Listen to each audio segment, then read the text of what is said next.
Thank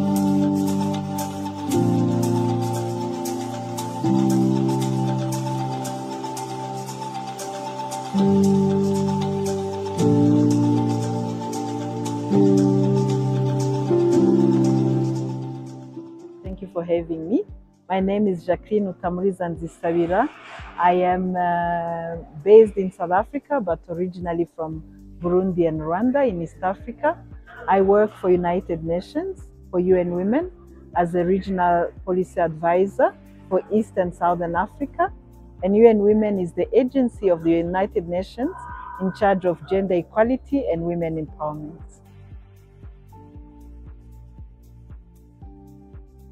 So the AfCFTA, the Africa Continental Free Trade Agreement area, is actually a great opportunity for Africa trade, because for once we have a framework that facilitates or has the potential to facilitate intra-trade within the continent.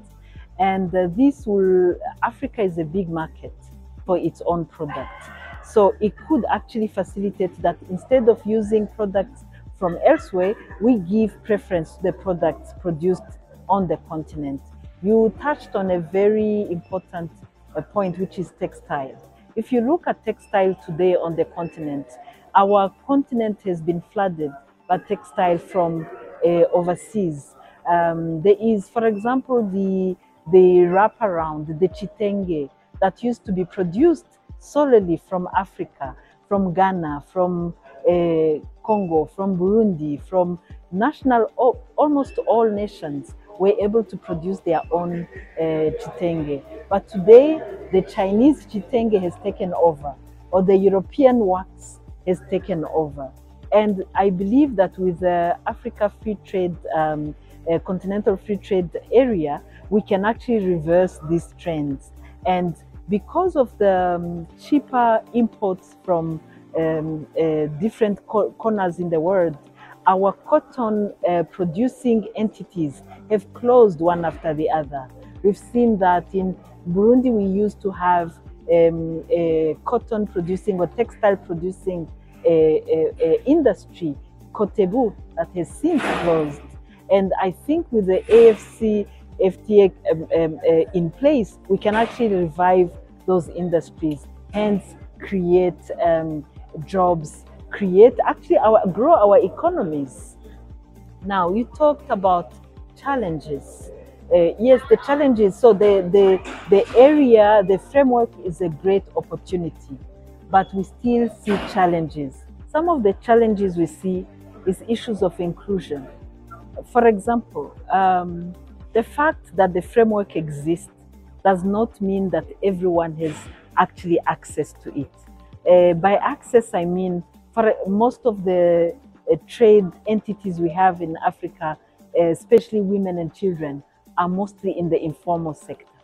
So those in the informal sector find that by issues of registration, they are not able to access the free trade area provision. The second issue is the issue of capacity building, because as you know, when you talk about cross-border trade or outside of your nation trade, then the issues of quality and assurance come in. So there is a need to do capacity building for quality assurance, for example, those in the agriculture sector, the good crops, how do you select good crops, etc. The third challenge, which is a main challenge, is the issue of access to finance, because oftentimes you know that in trade issues, you may not have pre-financing for your products in order to sell and then collect the revenue. So there is an issue for our people to understand the financing around trade and cross-border trade, and also access to finance. And we know that actually the issue is not that the finances are not available, but people may not know where to get those finances. And the last but not the least is the issue of security on our borders. For example, we've seen in the past women doing cross-border trade and the issue of lack of security on the borders, like when they are not able to clear their goods immediately and have to like spend time in unknown settings. There are the issues of security. So there are still various things to actually put into consideration in order to make the CFTA a reality on our continent.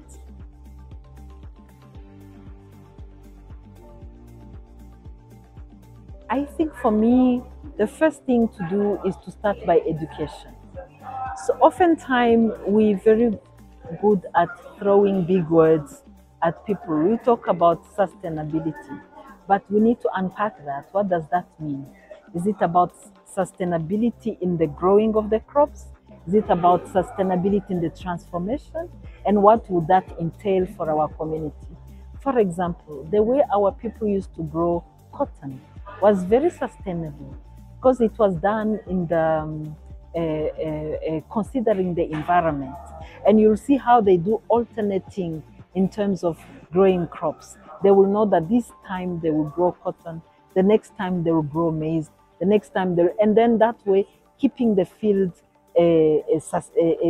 good to continue growing the crops. So the way, a formal traditional sustainable way of growing the crop.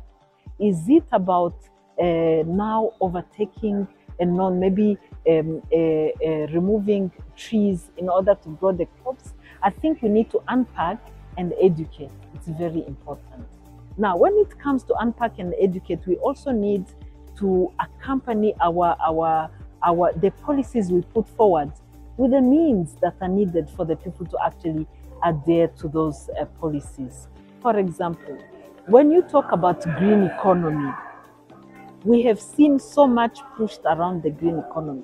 But when you look at where the green funds are, very little is on the African continent and very little within the communities that need it. How can we be intentional in now accompanying the policies with the actual means that the people will need in order to? So who of our communities is accessing the green fund? Where are the green funds? Which of our nations actually are tracking when the green fund is? Because our African nations are signing up to all the conventions, but where are the measures to accompany those conventions?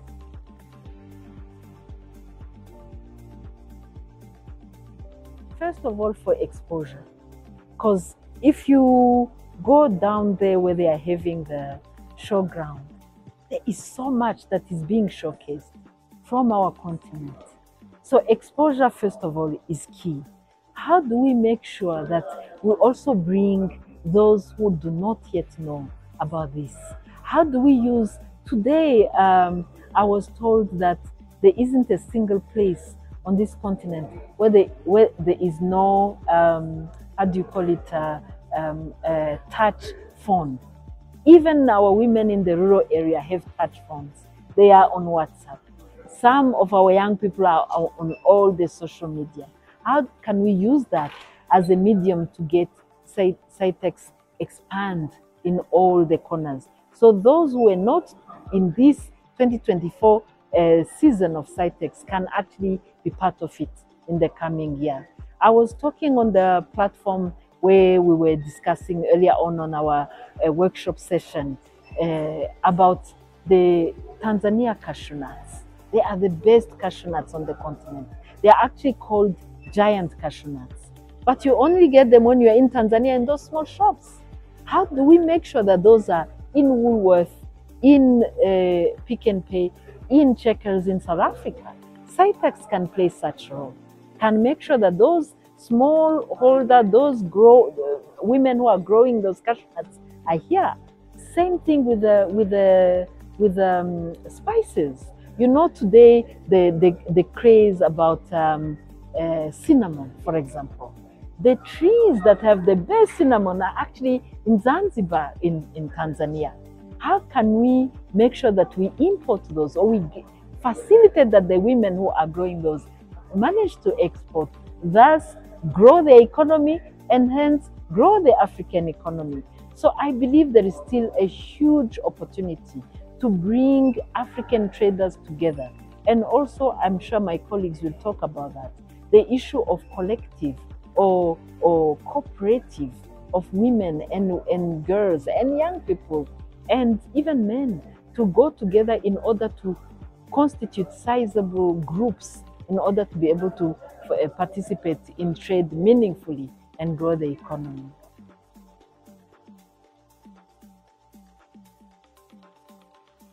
So the first big issue is the issue of scale. As I said, most women are still doing this in very informal and very small scale. And as a result, because they can't scale, then their products remain expensive. So if policies and companies, even private sector, can support women in order to get together and scale and produce at scale, that's one. The second is the issue of transformation. They may be able to grow the cotton, but to transform it to the actual material in a efficient and affordable manner is still very difficult. How do we make sure that they have access to transformation? And especially that if we do transformation, then we avoid selling our primary product at cheaper and importing the finished product at more expensive.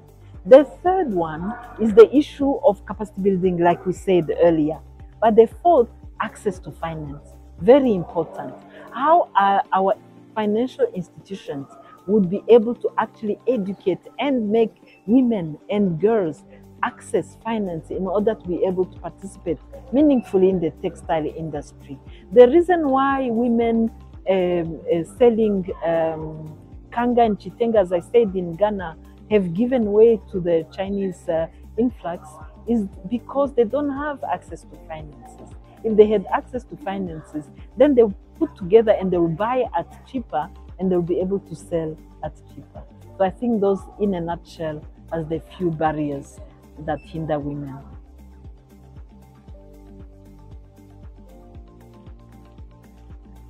We saw with COVID, for example, what happens to communities where there isn't adequate social protection. As you know, I'm sure you know of the auntie who's selling the tomatoes and at the street corner, or the other one who had a waste picking business. But we've seen what COVID did to those businesses. Just a month of lockdown made sure they were out of business. Had there be adequate social protection in place, then these informal traders could have had like unemployment fund, for example, kick in, or basic income kick in.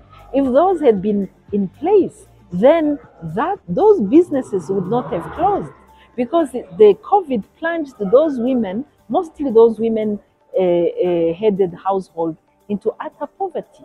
So as a result, we get a bigger pool of people needing grants rather than having just a safety net that will allow these women to continue when the conditions are. So as a result, social protection on the African continent is no longer a luxury. It's a must, it's a need, because it will actually alleviate the tax that is on the government to take care of more and more growing numbers of people who are not able to produce for themselves. Now, the interplay of HIV and social protection, as you know, the biggest, the most at-risk population group on our continent to still acquire HIV at this time as we speak is young women. And do you know why? Adolescent girls and young women. The biggest driver is the issue of economic dependence. They have, because of the need, because of the poverty, they are in relationship with much older men who potentially are more infected and who cannot allow them the freedom of choice of protection. So again, another interplay between social protection and HIV. If that household was sufficiently able to feed and be sustainable, then the young women would not be out there at risk of attracting HIV. Now, the impact of trade to this, if you were able to formalize or allow them to have access to better terms in terms of trade, then those households will be secure. And then the economy of the country will actually grow. We'll have a broader taxable strata of the population if we make those households able to actually gain an income through trade. Corporate companies such as Cytex and others are able actually to contribute to that by ensuring an accountability and keeping one another accountable with the state on making sure women and girls participate meaningfully in the economy. Then they will be safe and there will be safer societies, greater economies. My biggest advice, first of all, is inform yourself. Just go on Google. We all have access to internet now, mostly. Just go on Google and say AFCFTA. What does that mean? How can it benefit me? Who should I approach in order to have access to that? Which are the markets that are actually open? I saw that the woman in Rwanda is now selling coffee in Ghana because of this. So how can you become that woman in Ghana, in Rwanda? How can you trade? How can you buy the cashew nuts? You, my interviewer, how can you import the nuts from Tanzania? You know? So I will say the woman who's listening to me, act. This is a potential, act on it.